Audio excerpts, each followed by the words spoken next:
Estamos por debaixo dos 10 casos, oxalá siga así. Non me consta tampouco peches de unidades escolares na nosa contorna e oxalá pois poida manter iso, pero efectivamente temos un pouco sempre a ollada posta en calqueira indicación que poida vir das autoridades sanitarias. Aínda así, o alcalde Adolfo Muiños manifestou que seguen con preocupación o que poda acontecer en concellos limítrofes polo fluxo constante de veciños duns municipios a outros. E oxalá se manteña así. Evidentemente, nós o que miramos sempre é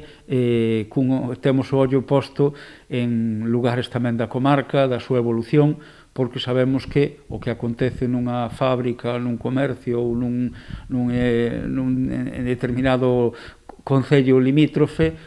pois pode expandirse aquí polos fluxos que temos constantes entre un concello e outro. De seguir así a situación COVID no municipio, o concello seguiría adiante coa programación especial deseñada para este Nadal, a excepción da festa de fin de ano, que sí se suspendería debido aos problemas de organización ante as medidas de restricción impostas polas autoridades sanitarias. A pretensión é ter eses momentos de encontro, de apoio ao comercio local, de manter un pouco as medidas de conciliación que están previstas coa carpa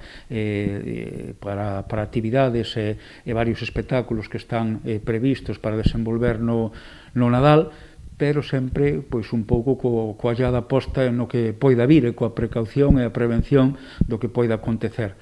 É difícil, por exemplo, unha das que xunto coas guadalupeñas pretendíamos ter esa carpa de final de ano que é tradicional dun tempo esta parte no concello, pero que coas restriccións actuais de exixir na hostelería certificación COVID ou facer determinadas distincións de número máximo de comensais ou participantes, non é doado que se poida desenvolver con calquera limitación.